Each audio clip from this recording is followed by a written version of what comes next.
There we go. Welcome now to those of you joining us on YouTube as well.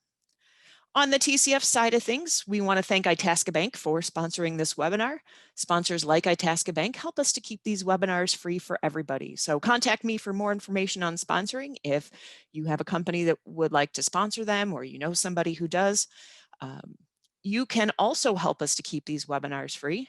After this webinar is over, you'll be taken to a page with a whole bunch of resources of things you might be interested in, such as our native plant guide, rain barrel information, and so much more, including our virtual tip jar / donation button. If you're enjoying these webinars, I do encourage you to donate. That helps to keep TCF going and so that we can do all the awesome stuff that we do, because we do so much more than just webinars.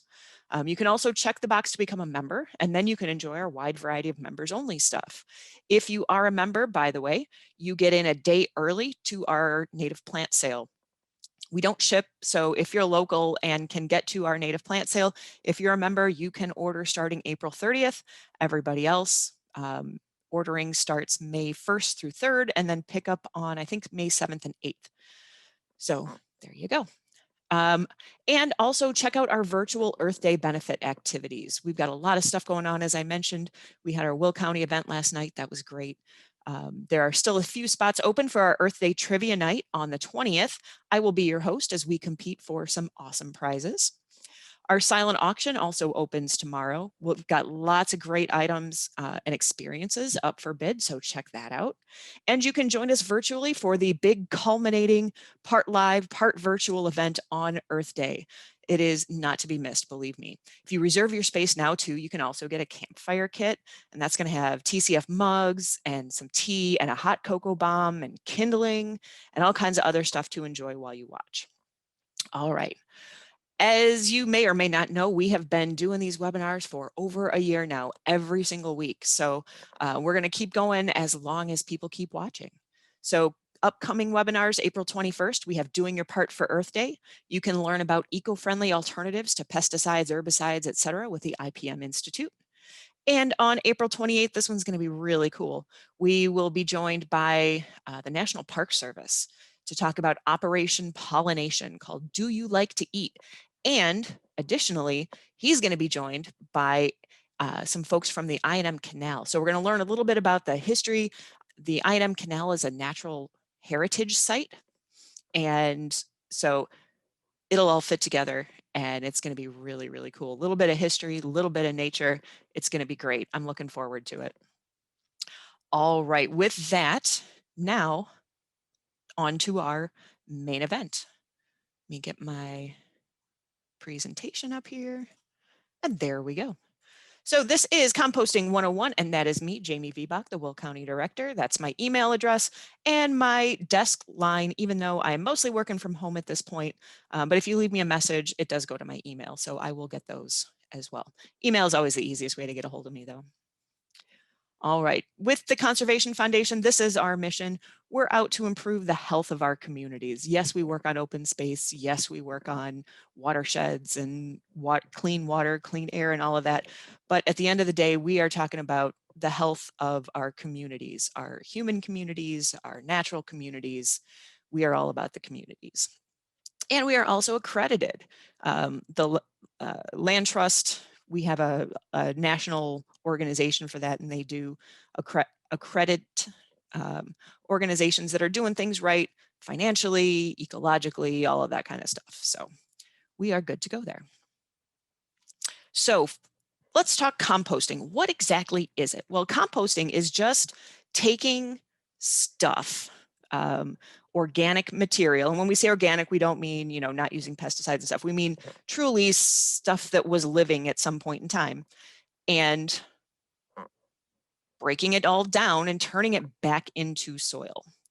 So we've got plant material like grass clippings and leaves and stuff like that, as well as fruit and vegetable scraps.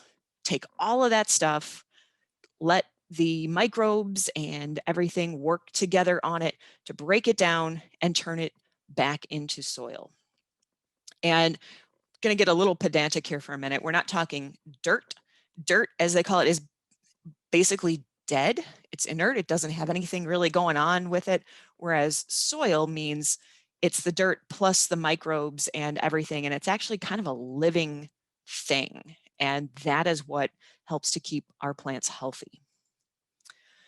So why should we compost? Well, if you look in your trash bag in an average household, anywhere from a quarter to half of the material in that trash bag is going to be organic waste. So right there, you can cut the amount of stuff that you're sending to the landfills by from a quarter to a half, depending on how much food waste you have in your house.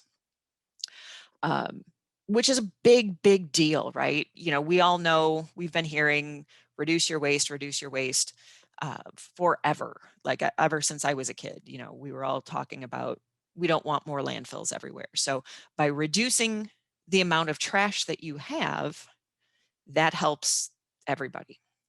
It also helps to reduce methane, right? Methane is one of those greenhouse gases that contributes to climate change. When all of this stuff goes into a landfill, it breaks down in an inorganic way, it rots, and it produces lots of methane. And when you have it in a compost pile, that is using oxygen. Those bacteria, as they're breaking things down, they use oxygen, and it doesn't create as much methane as it does when it rots. It also helps us to create healthier soils, right? When you have this compost and then you throw it into your garden, you throw it into your landscape beds. I mean, you can even sort of spread it over your grass. And that helps our soils that get depleted year after year, so that you're not having to throw chemical fertilizers and things like that in there. Which is our next point, is that you don't have to then use chemical fertilizers, and that in the long run will save you money. All right, so there's a lot of different types of composters out there. We'll talk about each one of these here. Let me see if I can get rid of this little bar at the bottom. Sorry. All right, so we're going to talk about lots of different types of composters here. First off, we have the plastic stationary bins that we see there in the upper left-hand corner. So we'll start there. Those bins are kind of your most basic. One of the easiest to use because you can buy one and just start using it right away. We have a couple of sales going on these, and I'll tell you about that on the next slide. But you know, these, you fill them from the top. You can open that little door at the bottom to use to kind of turn it a little bit, or to get your soil out of the bottom. Pretty easy to use. Now, if you don't want to spend the money that way to do it, and you want to kind of DIY it, you can build yourself one, any size that you want. I really like that pallet idea, using old pallets to create your bin there. And once again, you want to be able to get to the stuff that's in there, get into the compost so that you can turn it and move it around and make sure it's getting the oxygen that it needs to break everything down. Which is, if we go to the far top right, that 3 bin, that's probably the most, I'm going to say the most complex of the systems, but it actually ends up making it really easy to use. So to use one of these, you start on that far left side and you throw all your stuff in there. We'll talk about what things go in the compost in a minute, but you throw all of your stuff to be composted in that left-hand side. When that side gets full, you then take your pitchfork or shovel or whatever you got, and you move it into the middle one. And then you continue to fill the left-hand side. But now the middle one is going to continue working on breaking all of that stuff down. When the left one gets full again, you take that middle section. Now you turn that over into the right side, move your left side into the middle, and so on and so forth. By the time it gets to that third far right side, you should have pure compost. Everything should have broken down and been, you know, really good and ready to go. And so it makes a nice system that you have there, where you're always feeding that left-hand side and you get your good soil out of the right-hand side. Great system. It's a little bit bigger. Not everybody's going to have enough space to do something like that. But that's why we have all these different methods, right? There are tumbling composters, like you see down there on the far bottom left. Those tumbling composters are nice because you can it makes it really easy to mix stuff up. I will say I have one of these. You got to make sure you don't overfill it. You can't put too much in there. So if you have a bigger family, I mean, I would say even more than just like one single person, or if you're maybe only putting yard waste in there, it would be okay. But you can't fill it too much. Otherwise it gets too heavy to tumble. So be careful with those. They have ones that are, they have a crank on them that make them easier to tumble, and those are good. But that design there on the bottom far left, we do have those for sale on our website from Upcycle. But again, I'm talking about my own personal experience. I have 2 of them, and currently they are both too heavy for me to rotate. All right, then bottom middle, that's a wire mesh. And you just basically, you take your chicken wire, you wrap it around 4 posts, and you can feed it. It's a little more open. So if you have persnickety neighbors, perhaps that might not be the best way to do it. It can also be a little bit tricky to get in there to stir things up. So again, just something to keep in mind when you're trying to figure out what kind of compost pile you want to make. And then down there on the far right, that is, you know, obviously the easiest, but also the, let's say, least suburban friendly kind of compost pile, which is just basically a pile. You throw everything into a big pile and, you know, maybe get in there occasionally and, you know, use your pitchfork to turn it over and stir it all around. But you are going to invite in critters for this one. So again, it's not really suburban friendly. If you've got a big lot and you can do this, by all means. I think we have something like this at the farm where they throw the scraps from our farm. But for a, you know, smaller suburban backyard, that may not be your best option. All right, as I mentioned, we do have a couple of sales going on right now. So those earth machines, that kind of black bin that we saw there in the upper left-hand corner, you can order those if you are local. If you are in DuPage County, that top, you can use that top link there. That pickup is at Mays Lake in Oak Brook. So you can place your order now. Pre-orders, I think I want to say go until maybe May 8th. And then if you're in Kane County, you can see there's another rain barrel sale there, or if you're, you know, Kane County adjacent and can get there, it's a nature center. I forget the name of it. But if you, I'll put those links in the chat, and then you can go ahead and place your order there and you know, figure out which one works for you. If you are not near any of those sites, you can order them off of our website. And it's not going to be that earth machine. You can just do a Google search on the earth machine. I'm sure Amazon or, you know, wherever has them. You can order those for delivery wherever you are. Our website has the stationary composters that kind of look like our rain barrels. They're basically the same barrel, just retrofitted differently to be a compost barrel. There's the stationary kind as well as the tumbling kind. All right, so what can we compost? Well, the question you need to ask yourself is, has this ever been a plant?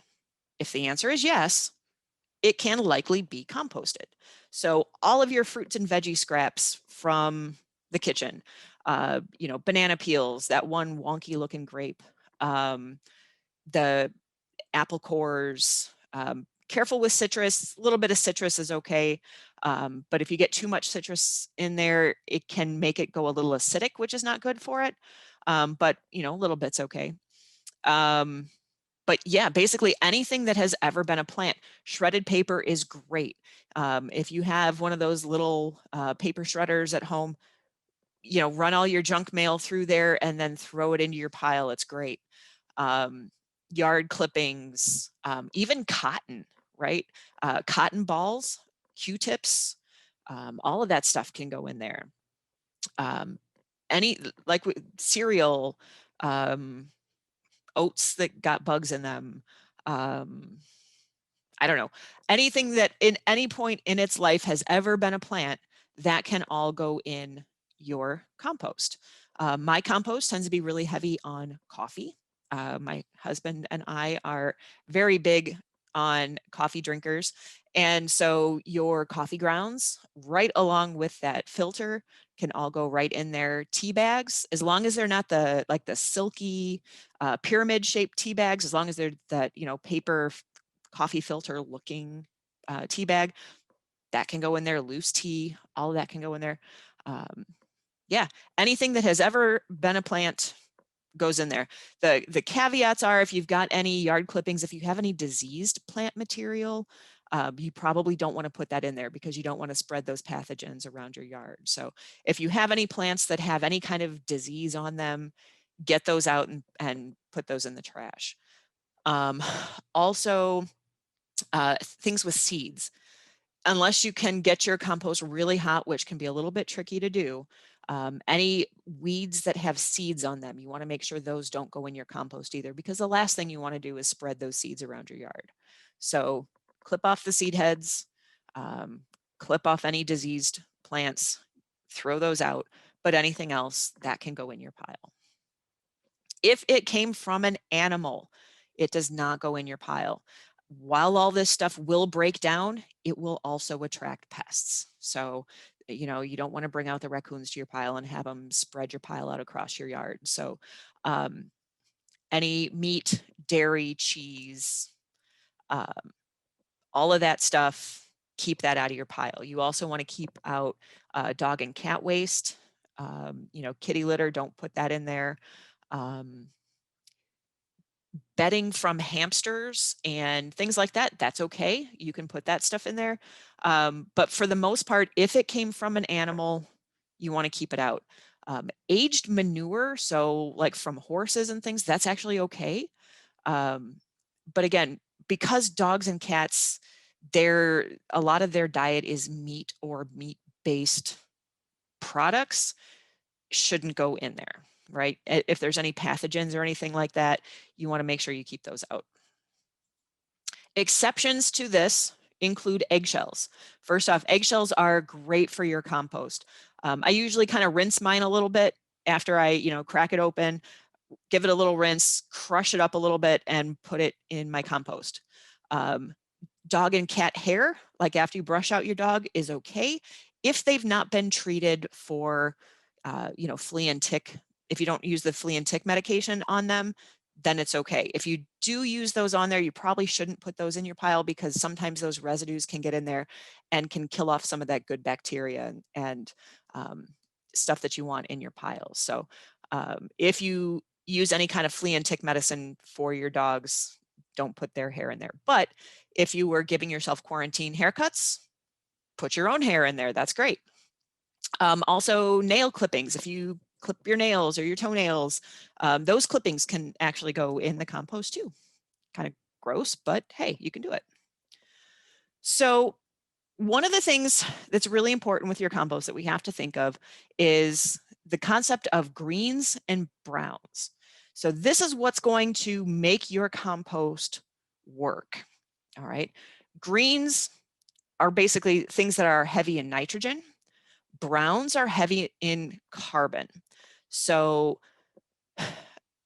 it's a little tricky to get your mind around.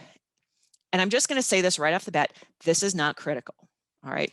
This is one of those kind of next step concepts. If you've got your compost pile and it's going, it's okay, but you want it to be better, greens and browns is where it's at. So if you're just getting started and this seems really overwhelming, just forget what I'm about to say, okay?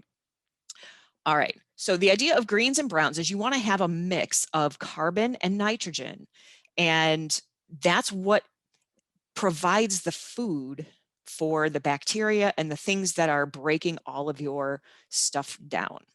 So greens, as the name implies, are usually green. So your fruits and vegetable scraps, fresh grass clippings, any like weeds that you just pulled, and of course removed all the seeds from them. All of that stuff that kind of looks green, pretty like anything that comes out of your refrigerator, that's a green. Browns, on the other hand, are generally going to be brown. So this is going to be your dead leaves in the fall. So, or even in the spring, if you're cleaning out your garden beds, which depending on where you're at, maybe wait a little bit. Here in Northern Illinois, it's still a little bit too early. All of our insects aren't quite out from overwintering yet. But when you do clean out those beds and you got all those dry leaves in there, those are all considered browns. The nitrogen that was in them when they were green has gone away, and now they are more heavily carbon. Paper, right? Shredded paper, we mentioned, if you shred paper and put it in there, that's brown. And you need 30 browns for every 1 green. So if you think about that, if you're just throwing stuff out of your refrigerator into your compost pile and that's it, you're going to be way heavy on the greens and it's not going to work optimally. If you think about it like how you yourself eat, right? If you ate nothing but, McDonald's all the time, you're going to have a lot of health problems, right? You're not going to get all the nutrients that you need. But if instead you have a more varied diet that includes lots of fiber, fruits and vegetables and grains and things like that, you're going to have a much more balanced diet and you are going to be much more healthier as a human being. Your compost pile is very much the same. It needs lots of fiber and things in addition to the vegetation. So that's what will help to keep the bacteria and everything working as it should. So if your compost gets to be, we'll go into this in just a minute, but generally, if you've been throwing in lots of kitchen scraps, shred up some cardboard, right? Those Amazon boxes that we all have, shred those up, add them to your pile and kind of stir them in a little bit. I guarantee it will work better. All right, so how does composting work? Well, we start with this organic waste. So, and once again, organic just means carbon-based, okay, as opposed to minerals and things like that. So we've got our organic waste, we've got our newspaper, right? Newspaper used to be a plant. Leaves, our fruits and vegetable scraps, all that kind of stuff. We throw all of that stuff together into a big pile. We get soil microorganisms in there, and that's why it's always good to have your compost pile in contact with the soil, because then you can sort of borrow some of those soil microorganisms, right? They'll go to where the food is. And then water and air get in there too. That's why if your pile gets a little stagnant, you might need to get a pitchfork in there and kind of stir it up a little bit. So we get water and air and those microorganisms in with all this food. It gives off carbon dioxide and heat. These piles, when they're working well, they can get up to about 140 degrees. That's a really good temperature. That's a really hot compost. That means everything is working well and breaking down quickly.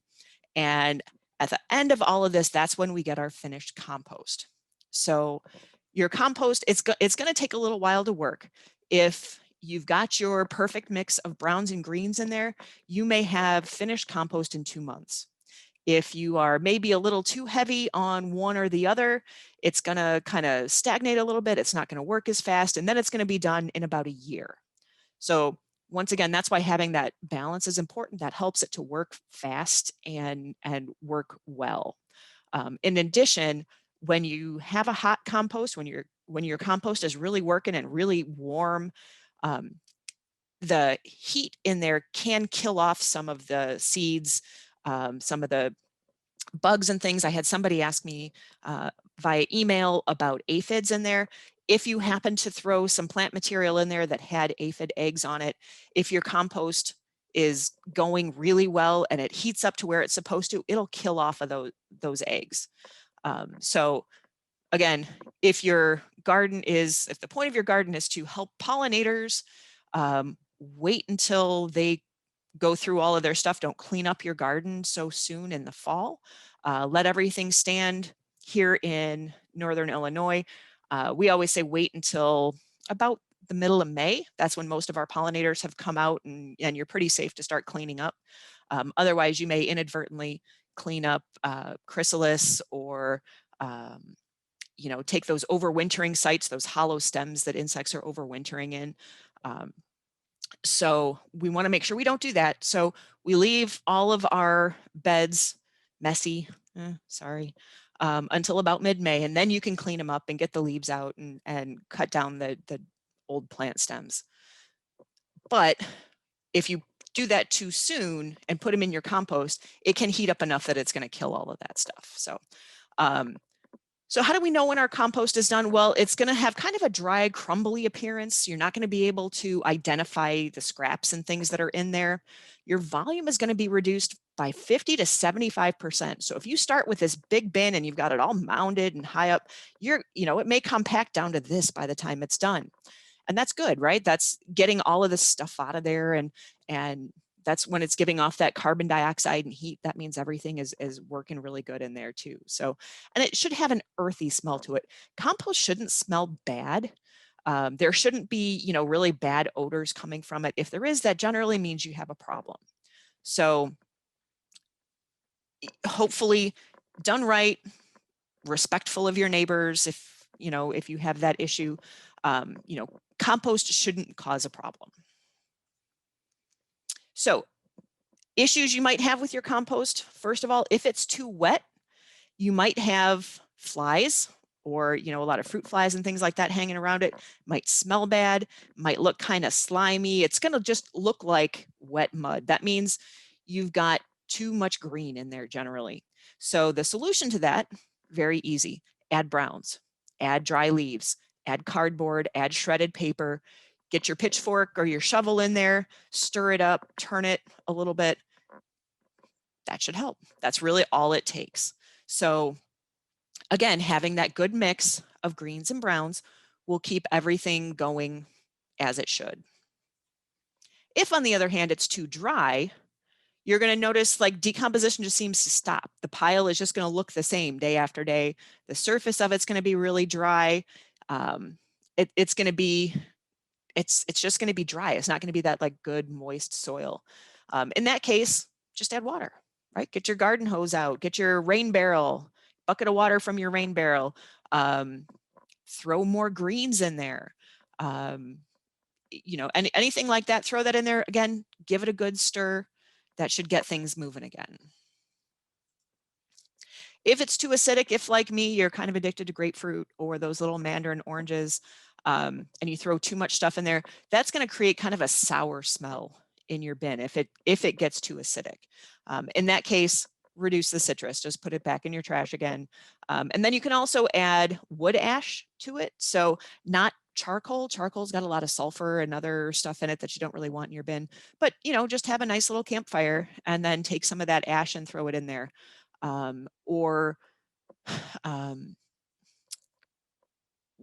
Just stop adding citrus to it, give it a good stir, throw some more browns in there. Quite honestly, browns are generally the solution to just about anything, unless it's too dry, but smells bad, more browns. Bugs, more browns. It's just kind of the way it goes. All right, so now we're going to switch tracks a little bit. We're going to talk about vermicomposting. A lot of people are like, they're cool with worm bins, or they're cool with compost, but as soon as we start talking worms, they're like, yeah, I'm here to tell you it's okay, right?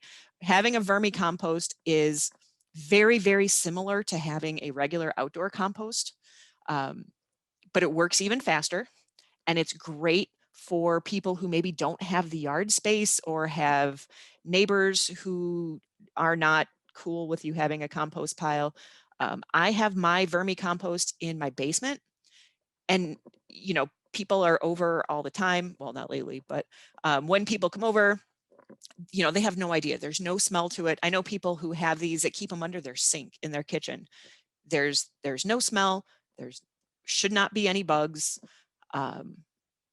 and it's great. And it breaks things down even faster than with a normal compost pile. So the way to do it, it's very similar to having a compost pile. We still need that mix of browns and greens. In this case, your browns really should be shredded paper. Shredded paper is really great for worm bins. So I like these stacking systems. They're the easiest way to separate out the worms from the compost. So the way this works is you've got your bottom tray, and you start that out. You put all your food in there, you put your worms in there, you put your shredded paper in there, and you let them work. As soon as that bottom tray gets full, you put a new tray on top, and then you start feeding that tray. And those trays have holes in the bottom of them so that the worms can migrate up through it. So once they've finished the food in that bottom tray, they're going to start working their way up to where the new food is. And then when that second tray is full, you put your third tray on, Again, same thing. By the time that top tray gets full, your bottom tray should be just about done. You've got finished compost that won't have too many worms in them, and you should be good to go. Set that off to the side, I generally let it sit for a little bit. But then you've got fresh compost ready to go in your garden, in your flower beds, in your house plants, whatever. Very, very easy to do. You can buy a setup like you see there on the left or in the center. I've also seen people just make them out of Rubbermaid tubs. You just got to make sure you drill some holes in the bottom so that the worms can move around. And then you also want to make sure you have a tap to get water out. So like a little spigot with a valve on it that you can open and close. And you generally want to leave that valve open because you want any excess liquid to be able to come out. Because you get too much liquid in there, the worms aren't going to be happy, and then you're going to get flies. So you leave that valve open, put a little cup underneath it so that it catches that liquid. And bonus, that they call that worm tea. That tea is excellent fertilizer for houseplants or hanging baskets or anything like that. You just want to dilute it 10 to 1. So 10 parts of water to every 1 part of that tea, and water your houseplants with it. It's great. I am telling you, my plants love that stuff. So very, very easy to set these up. And so what kind of worms should you have in your worm bin? You want red wigglers. Now you can often get these just from a bait shop, or you know, if nothing else, you can order them online. But you don't want those big fat night crawlers. And the difference between the two is where they live. So night crawlers live deep down in the soil, and they're breaking up the stuff that lives deeper in the soil. Red wigglers live at the surface. And so they're the ones that are breaking down the leaf litter and things like that. That's what you want them to do, right? You want them to be at the surface, breaking down all that fresh stuff. So night crawlers don't work very well for this. So you want red wigglers. There's another kind called blue worms that are similar. They're a little bit smaller than the red wigglers. They will work. They're not as good. And if you ask my husband, they're not as good for fishing either because they're a little bit smaller. So that's the other bonus of having a worm bin. If you enjoy fishing, you have a nonstop source of bait. So some problems that you might have with your worm bin: if you get fruit flies, if you start seeing fruit flies around there, chances are it means your bin is too wet. Make sure that drain is open and can drain. You can also add more paper, leave the lid off for a little bit, let it dry out. It could also mean that you have too much food in there. So you could remove some of the undecomposed food, put it, maybe if you have an outdoor compost, put it out there, or just throw it in the trash, or cover it all with paper. So those fruit flies want to be at the surface, so they need to be able to find food right there at the surface to lay their eggs on. So if you cover it all with paper, they can't get to it. No more fruit flies. I will say, if you are setting up a new bin, there is an excellent chance you will have fruit flies for the first couple of days. It happens every single time. Don't worry about it. They will go away with time. It just, your worms need a chance to like settle in and start working. Just add some more paper and tell yourself it's only a couple of days. If it lasts more than a couple of days, then you've got an issue that you need to address, but it shouldn't last very long. If you do get fruit flies, this is my fruit fly trap. I love, love, love it. Take a little jar, glass, something like that. Make a cone out of paper or a coffee filter, set it in the top there, put inside that jar 50% water, 50% vinegar mixture, couple of drops of dish soap, and let it sit. Fruit flies love it. They go inside that cone, then can't get out. They go to the liquid and the soap coats their wings. Now they can't fly. No more fruit flies. So I have used this trap anytime I have gotten fruit flies. It works like a dream. So little tip. Other issues: your bin should not have a smell to it. All right, you shouldn't really be able to smell it. If anything, it should have maybe a little bit of an earthy soil-like smell. But if it smells bad, that means it's too wet or you have too much food. Once again, add paper, right? Remember that. If you got a problem, add browns.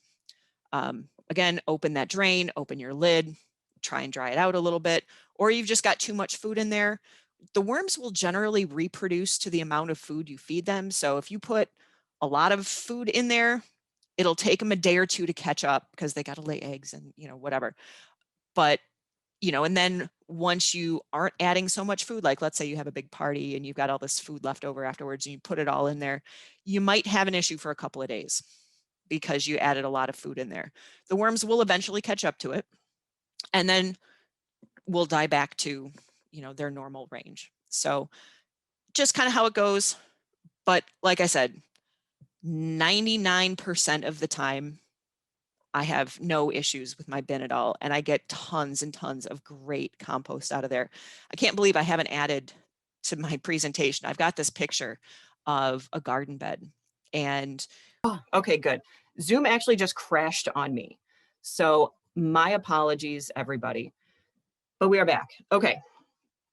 I'm glad I didn't lose you all. Thank you all for sticking with me. I'm so sorry. But, I got to say, that's the first time in a year that has happened to me. So, all right, let's get back to it.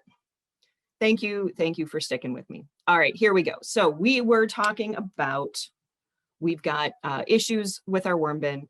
And I'm trying to remember where I was at on all of this, but yeah, so if it smells bad, again, it shouldn't. Your bin shouldn't smell bad. Your bin should be fine. Nobody should even know it's there. So if you do, for some reason, know it's there, start to smell something, it's probably got too much food. Once again, add your browns. And keep learning, right? There's so much more to learn. And anytime I do this, I go find some new article to read because there's always more information out there.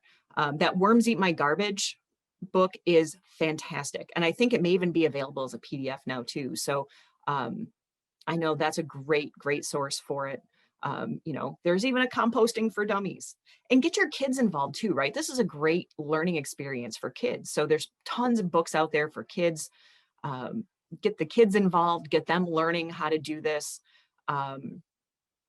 There's all kinds of stuff. And, I know some schools even that have started doing this. Everybody from grade schools on up to college, college cafeterias get involved with this kind of thing. So it's great. We want to empower these future generations to do all of this kind of stuff and normalize all of this stuff so that, when our kids get their own places, that they can have these compost bins too. All right. So with that, if you would like to get involved with the Conservation Foundation, there's lots of different ways that you can do that. We are a nonprofit member-based organization, so you can become a member. You can also get your yard certified. We have our Conservation at Home program where you can give us a call if you are local and we'll come out and walk around your yard with you. You can also check out the rest of our conservation online webinar series, right? On YouTube is all of this information, all of these webinars that we've been doing. You can also visit our McDonald farm in Naperville or our Dixon Merced farm in Montgomery. Our McDonald farm is actually a working farm, and we do have a very large compost pile there because it's also an organic farm, right? 49 of those acres are farmed organically. And it's a really cool place. We've got solar panels, we've got windmills, we've got lots of restored areas and places on there. So it's a cool place to see. You can also follow us on social media. That's where you can find out what our upcoming webinars will be, along with all of the other really cool things that we have going on. All right, and with that, I know there's a bunch of questions here, so I will start on the questions. Okay. It looks like I lost all the questions that were there when it borked on me. So if you had posted a question before, if you could re-enter it again. Sorry. Like I said, Zoom just totally crashed on me. Sorry about that. Let's see, what do we got? Okay. Am I correct in thinking you don't want to compost weeds if you don't want weeds to grow in the garden later? Katie, yes. Mostly just the seeds though. If you can take the seed heads off, you can compost the rest of the plant. Or, not just the seed heads, but also the flowers. So some things like garlic mustard's a really insidious weed that even if you pull it, if it's got the flowers on there, those flowers, the plant will push all of the energy it's got left into those flowers to create seeds. So even if you pull it, even if it looks like it's dead, it can still set seed. So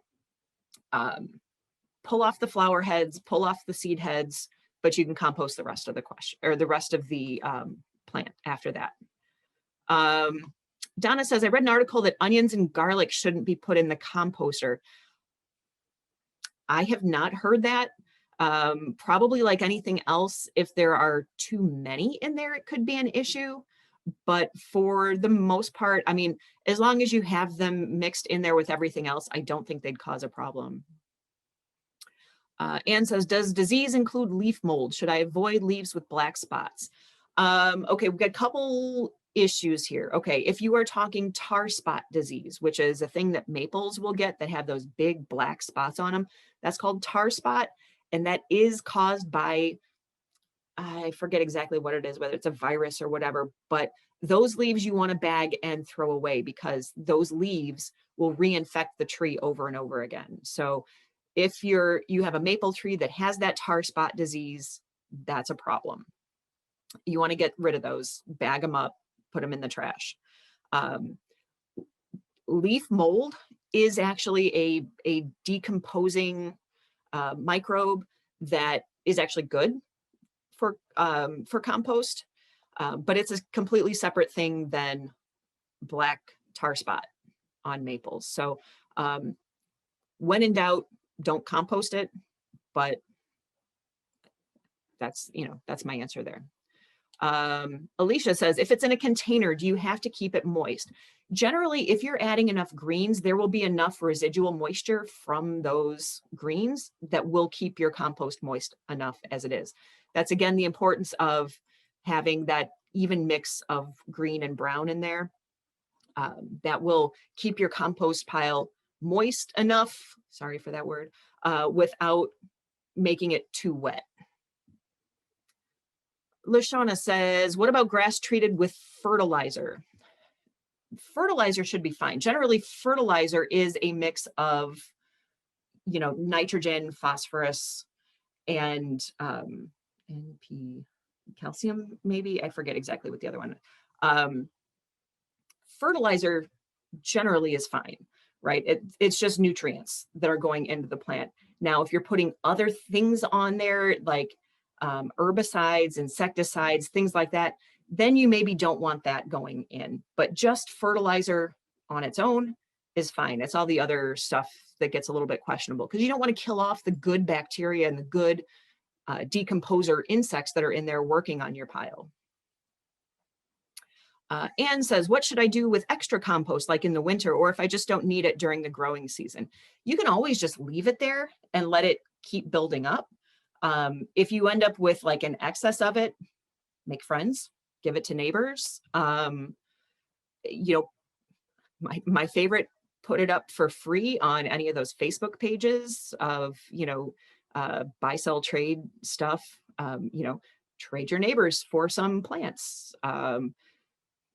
There's lots of stuff, basically finding other places to do with it. And it also kind of like we say with rain barrels too, try and not to make more than you need because the last thing you want is this great big buildup stockpile of great soil that's just sitting there doing nothing.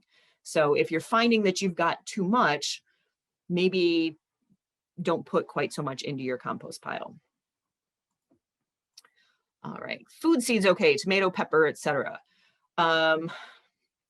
Yes, with an asterisk. That asterisk being, if your pile gets hot, like it should if it's running really good, it may kill off the seeds, okay? A lot of conventional agricultural stuff too, again, is sterile. So peppers and things like that, you won't have a problem. If you're growing heirloom tomatoes and you put them in there and your pile doesn't get hot enough, you will end up with tomato seedlings pretty much everywhere. So yeah, a lot of people will do is any seeds they will put in the trash, and all the rest of the material then goes into the pile. Thomas says, for cotton swabs, can the whole thing go in if there is no plastic? Yes, it is all cotton. That's kind of how it goes. So, you know, that stem on the cotton swab is plastic, or not plastic, paper. So, yep, whole thing can go in there. That dense paper part might take a little bit extra long to break down, but it should all break down in the end. Are green, not dried leaves still browns? Great question, Katie. And this is where a lot of the confusion comes in. If the leaves are fresh green leaves, they are greens. If they have had the chance to turn brown, that nitrogen has gone away and they are now browns. So even things that start off as greens can become browns if, you know, so the leaves that we're raking up now in the spring that fell off last fall are now browns. It's basically, that's the best way I can explain it. Christine says, what about cotton balls with nail polish remover? If they've got stuff like that on there, I would probably shy away from putting it in my pile, just because the chemicals from the polish, the chemicals from the remover, you really don't want that getting into your soil and then getting into your plants and stuff. So I would probably shy away from putting that in there if it's got anything like that. But, you know, like I use witch hazel to clean my face, and that comes from a plant. The alcohol that's in it will evaporate, and, you know, the oils from my face and everything won't cause any problems with it. Is ash from black walnut twigs or branches okay to compost? That's a good question, Ryan. I think so. I would suspect the issue with walnuts is they can put compounds into the soil that inhibit the growth of other things. As far as I know, those compounds come out of the roots. And so the wood that's there should be okay. We shouldn't have a problem with that. Yeah. So I think ash from that should be fine. I don't think there would be an issue with that. Have you ever heard of worm tubes in an outdoor garden? No, Joe, I have not. I'll have to look into that because I am now intrigued. Worm tubes, huh? I will have to look into that. How often do you water a compost pile, and how much water while turning it? So you only have to water your compost pile if it gets too dry. And once again, it's only going to get too dry if you're not adding enough greens to it. So if you're adding plenty of kitchen scraps in there, it shouldn't be an issue. If you do notice it getting a little dry, I don't know, it depends on how big your pile is. I might throw a couple gallons on there, turn it up, and kind of see how that goes.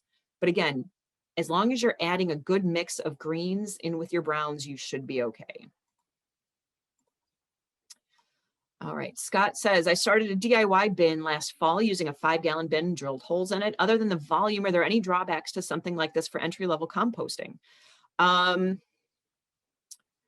No, I don't think so. Really, when it comes to things like either worm bins or compost bins, size, the smaller it is, the harder it can be to keep things in balance. So if you think of like a pond, if you have a little teeny tiny fish tank, it can be very hard to keep the temperature and keep it clean, etc.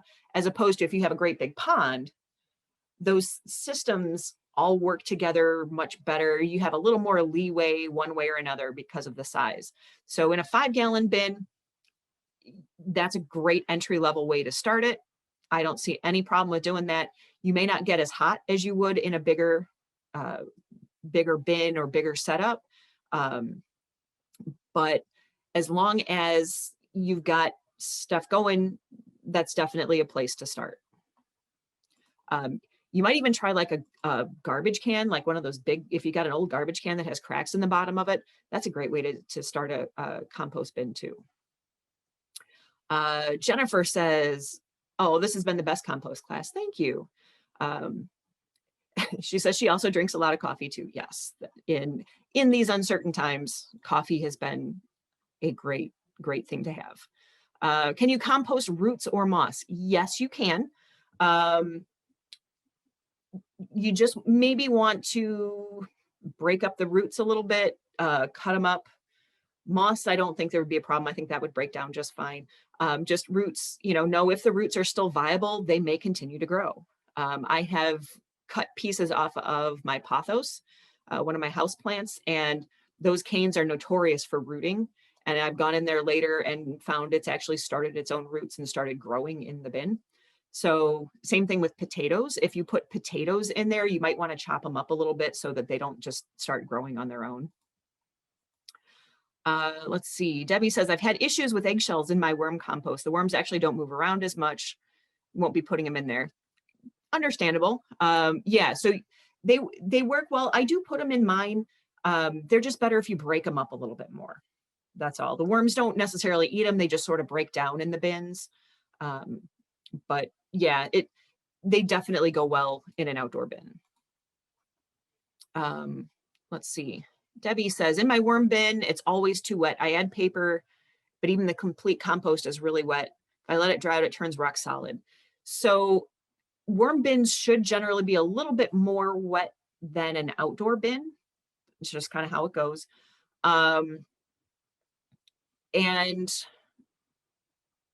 So it's okay as long as you don't have standing water in there, as long as you have a drain in the bottom so that any excess moisture can dry out or can drain out. That's what you want. And then when it dries completely, worm castings, because it's not technically soil, it's worm castings, worm poop basically, it can get pretty hard, but as soon as you add water to it, it's fine again. So just, don't let it dry out completely, but just understand it should be it should be pretty moist in there. That's just kind of how it goes. Deborah said, if I build my own composting bin from wood, does it matter what kind of wood I use? Is it okay to use treated lumber? As a matter of fact, I would probably use treated lumber if you're building your own, because you don't want the wood bin to break down itself. So I would be afraid if you used untreated lumber that it would actually start breaking down that lumber itself. So in that case, build your bin out of treated lumber, but don't put scraps from treated lumber into your compost. Can you do a wormless compost bin indoors? Julie asks. You could. I would probably take a scoop of soil from outside and put it in there to start, because you want to make sure that you've got those microbes working in there. The issue with trying to do a regular compost bin inside is that you don't get all of the nutrients. You're not going to get as much air in it.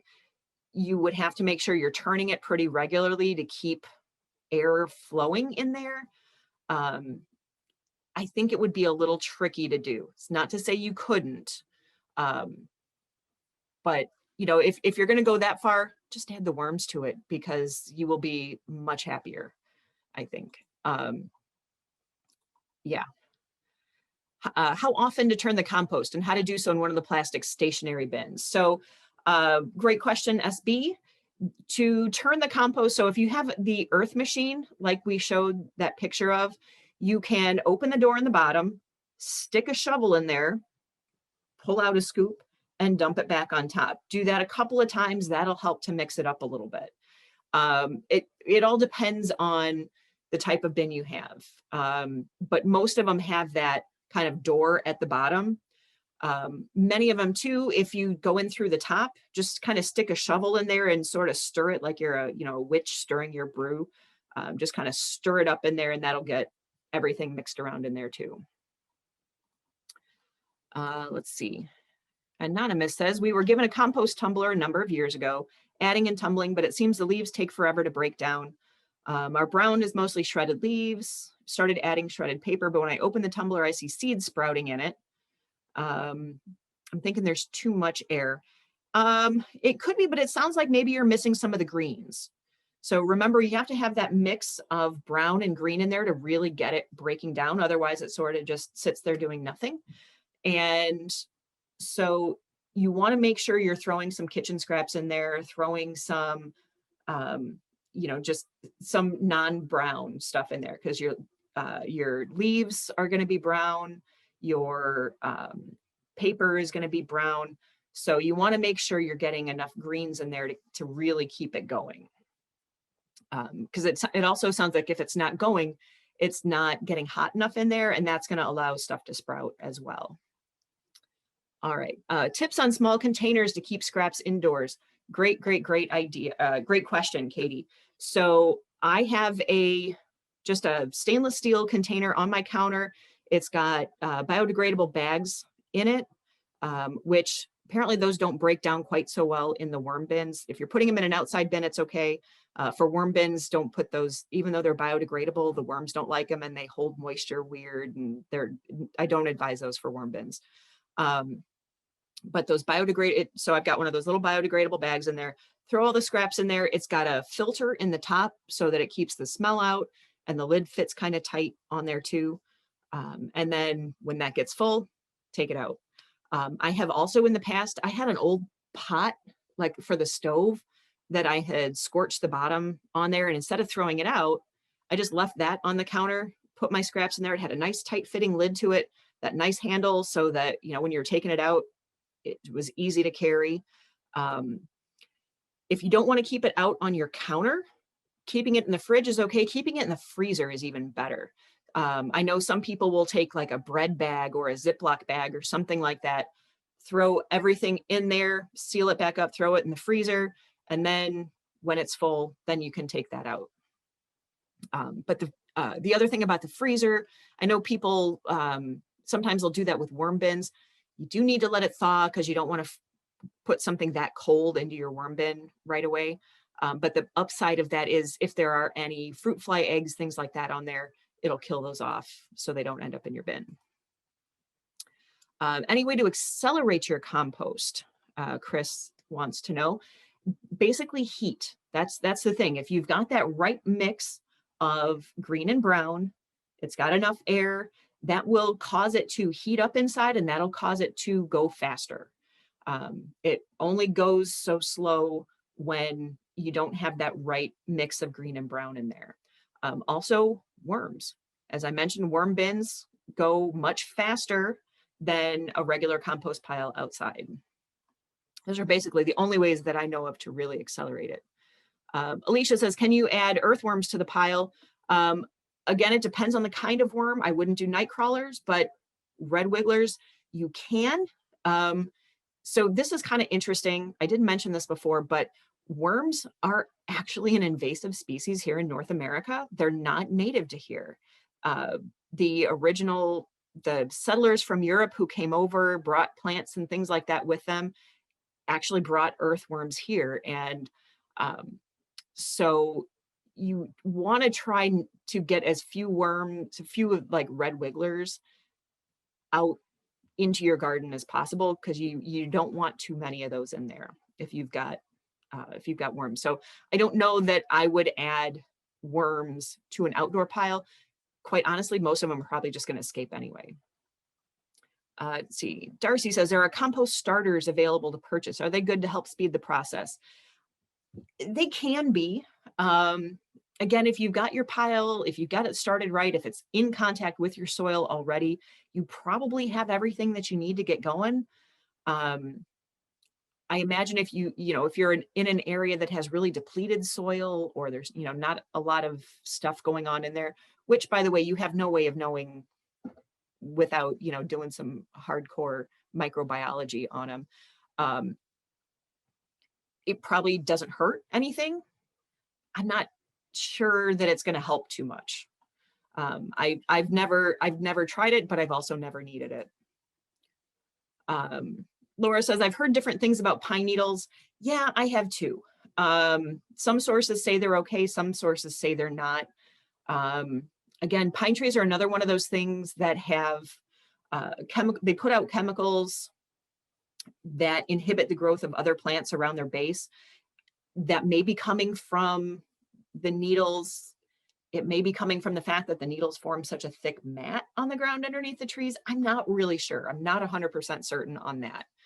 I probably wouldn't put too many in there. The nice thing about having a big bin is if you just throw a little bit of something in there that maybe shouldn't be in there, you can usually get away with it.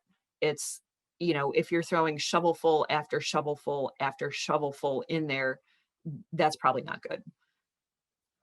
Deborah says, can you make your pile hot? Can you check the temperature? You can actually absolutely check the temperature. They sell these big thermometers that you can use to stick in there to see how hot your pile is. And again, if you want to really nerd out on this, you totally can. And there's plenty of products out there that will help you do that. You can buy one of these. It's a great, it looks like a meat thermometer, but with a really, really long probe end on it. And you stick it down into your pile.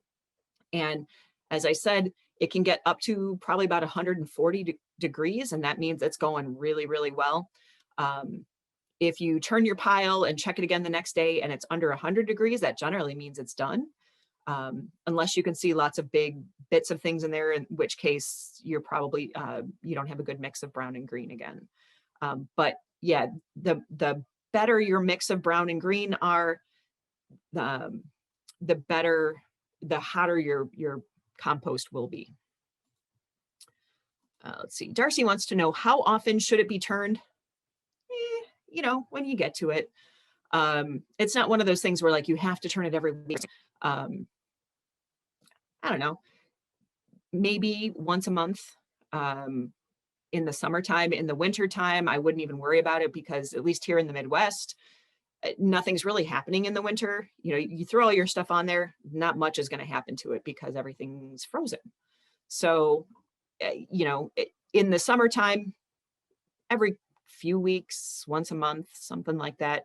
Basically, take a look. If it looks like things are maybe starting to slow down, turning it will add oxygen.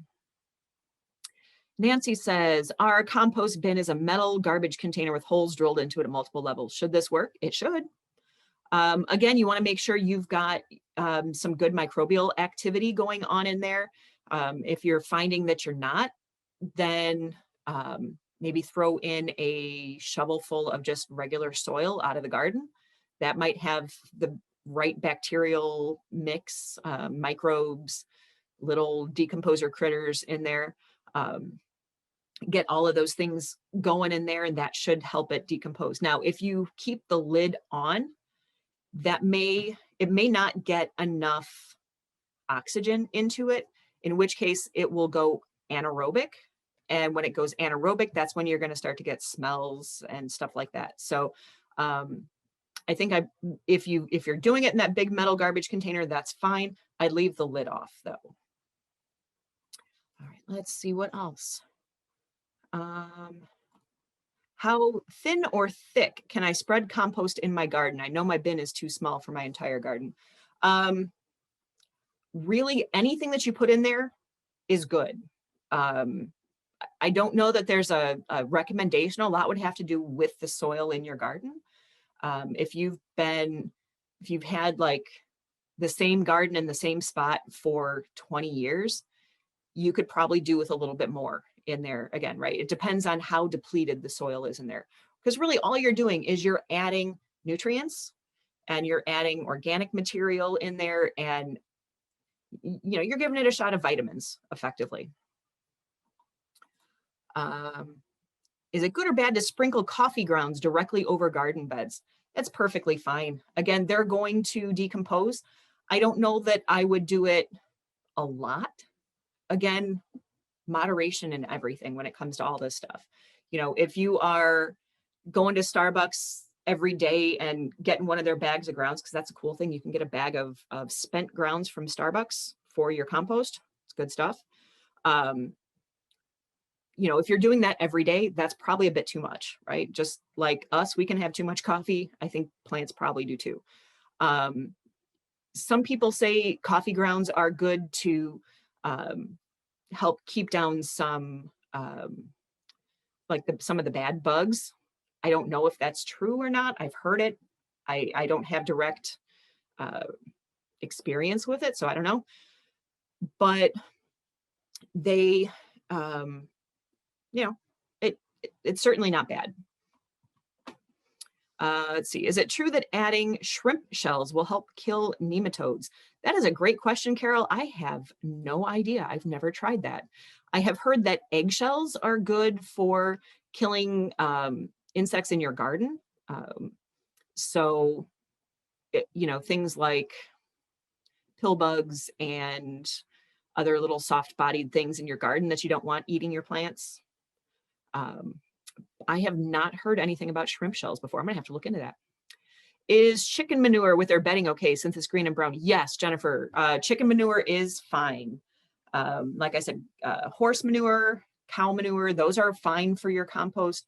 And I've read too that chicken is good too. Let's see, Anna says, would a worm bin work well in an area that doesn't have temperature control, say a detached garage or shop? Again, yes, with a star, and that star being, if it gets way too hot or way too cold, you are going to have a worm exodus. We were selling our house. I moved my worm bin out into the garage and it got way too hot. And there was like July, got way too hot. I opened my garage door and there were worms covering the garage floor. It got too hot in there for them and they all tried to leave. That was the end of the bin. We had to restart it. So I kept my worm bin this year in my garage, but up against the wall where the house is. It doesn't get super cold in there. During the winter, the worms didn't work real well, but they also didn't all die. So like I said, yes, with an asterisk. If it gets super, super hot, you're going to have problems. If it gets freezing cold in there, you might have problems too. Let's see. Katie says, how small do you need to break up the browns? Can you put in full sheets of paper or cardboard? How small do sticks need to be? Paper, I like to shred it up, either strips. You don't want big pieces because big pieces just take longer to break down and they can hold water or do other things that you don't really want them to do. So I would say if you're putting paper in there or cardboard, no bigger than $1 bill, about that size, and smaller if possible. Sticks, sticks are going to take a little while to break down anyway. So the smaller you can break them up, the better it's going to be. Let's see. Carol says 3-bin system not getting hot enough. Anything to add besides water to get it going? Again, you could be having an issue with greens and browns here. So take a look at what you're putting in there. Do some research on the nitrogen versus the carbon content of what it is. If you're putting in just yard waste in there, you're probably not getting enough greens. Or, if you're just putting in kitchen scraps, you may not be getting enough browns. So the 3-bin system is the best. In my opinion, it's the easiest way to go with this. So if it's not working, you got to look at what you're putting in there and maybe adjust that green and brown level. Oh, Thomas says, my wife went to a resale shop and bought a ceramic container with a lid. We keep it small and empty it daily, cheap, and it works great. Yeah, that's a perfect type of countertop thing. So, if you're making dinner, you're making stir fry, you're making a veggie tray, you get all this stuff. You don't have to worry about going down out to the worm bin or out to the compost pile, 6 times a day. Just a little container on the counter. Ours gets emptied, I would say probably every other day, depending on what we're cooking that day. All right, so Donna says, so you add a bag of food waste to the composter. How much brown do you then add? Well, it depends on how big your bag is, right? You want to have 30 to 1. So if you've got, this much food waste to put in there, you want to have, empty your paper shredder in there at that point. Or, scoop up some dead leaves and throw them in there. The bigger your bin is, the more leeway you have with it. But again, it's just kind of something to keep an eye on it. So once again, you want about 1 green for every 30 brown that you put in there. Let's see. Karen asks, how many hours of sunlight are required for your compost pile to get the required heat developing? Great question. But your compost pile will create its own heat. So you don't actually, the amount of sunlight doesn't really matter. Your pile is going to be creating its own heat as stuff breaks down, right? That's just one of the byproducts of that breakdown. That composting process is going to be heat. Now, Mike wants to know, is it okay to put it in the sun to aid the heating? Yeah, that's fine. As long as it's not getting so hot, it's going to kill off all those microorganisms that are in there.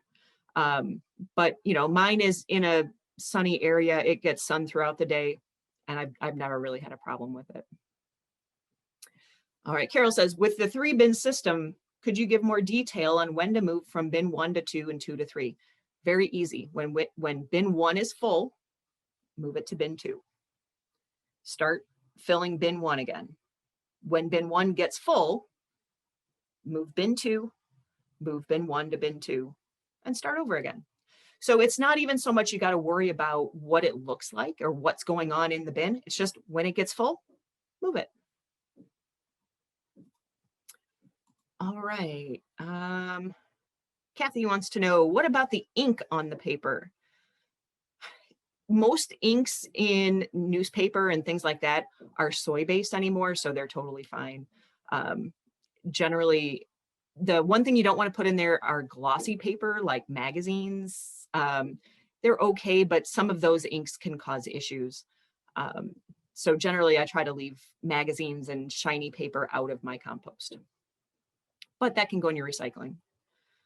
She says, also, my rotating bins, through those small, are impossible to rotate using a metal bar to mix. It's way too wet. Should I take out some and put it in my other compost that is drier? That is definitely an option. If you've got one that's a little too dry, one that's a little too wet, mix them up. Again, add more browns, add more paper, cardboard, dry leaves, put more browns in. That'll help soak up some of that wetness that's in there. And how did the worms find my bin? Worms go where the food is. So if there are worms just out in your soil, they're going to find where it's wet and where there's food.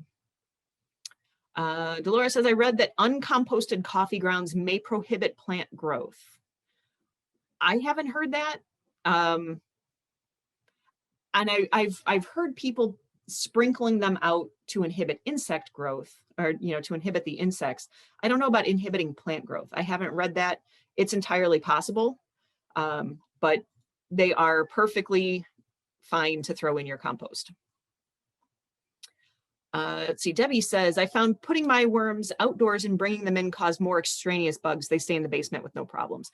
Yeah, that is kind of one of the issues there, because there's all kinds of decomposers that are out there. And if you have it outside, open to the elements, you know, those decomposing insects are going to find it. And as long as they're outside, it's fine. But when you bring them in, you kind of never know what you're bringing in with you. So yeah, I totally get that. Let's see, John wants to know, can you talk about the best strategies or techniques to minimize nitrogen off-gassing? I'm not quite sure what you mean in there. Generally, so this is a lot of chemistry that's going on in the beds, and it's generally carbon dioxide that's off-gassing out of these bins, and not nitrogen. Generally, nitrogen is one of those things that's being consumed in the process. So I'm not really sure what you mean or how to, I don't know that nitrogen is really what's off-gassing at that point. Let's see. Leslie says, I have 3 big black trash cans I drilled holes in. Last year they got soldier flies, but was told they help decompose the compost faster. The maggots were a little disconcerting. Yeah, that can be true. But did help break things down. So, and dumping one to the next, again, perfect way to aerate them. It's just like that 3-bin system. You can do it as a 2-bin system. Totally fine. That's exactly the way it should go. Maria wants to know, should I avoid certain paper for my compost because of the ink? Generally, the only paper to really avoid is the shiny stuff, like magazines. So unfortunately, you know, there's some metals and things like that in magazines and in the inks that they use for that shiny paper. So stay away from magazines, put those in your recycling. But, you know, newspaper is a soy-based ink. I think almost all of them have gone to soy-based inks now. So that shouldn't be a problem. And then, you know, even stuff that come out of my printer, I haven't really noticed any problems from them. So, all right, let's see. Let's see. Okay. Let me check over into the chat here, make sure there's nothing I really missed. Okay. Oh, the author for Worms Eat My Garbage. Let me see if I can go back to that. Oh, of course, it's not listed there. I don't know who the author is for that. But it should be, if you just do a search for Worms Eat My Garbage, it should come up right away. It's a very common book. It's out there all the time. So let's see, for Cana leaves, do I have to cut down the leaves and put them in, or can they just go on top? You can just throw them on top. Again, the smaller you cut up things, the faster they're going to break down. But yeah, that's pretty much it. So, all right, I think I have answered all the questions. I hope I have answered all of your questions here. Oh, Mary Applehoff. Thank you, Kim. Yes, Worms Eat My Garbage author is Mary Applehoff. All right. Well, with that, thanks everybody. I know we went a little bit over today. Sorry about the little technical difficulties in there, but thank you all for sticking with me and for sticking around for this. So I hope you all have a wonderful day, and I hope to see you back next week when we're going to talk about how you can help for Earth Day. And I also hope to see some of you for our trivia night or for our virtual benefit extravaganza. So thanks, everybody. Have a great week. Take care.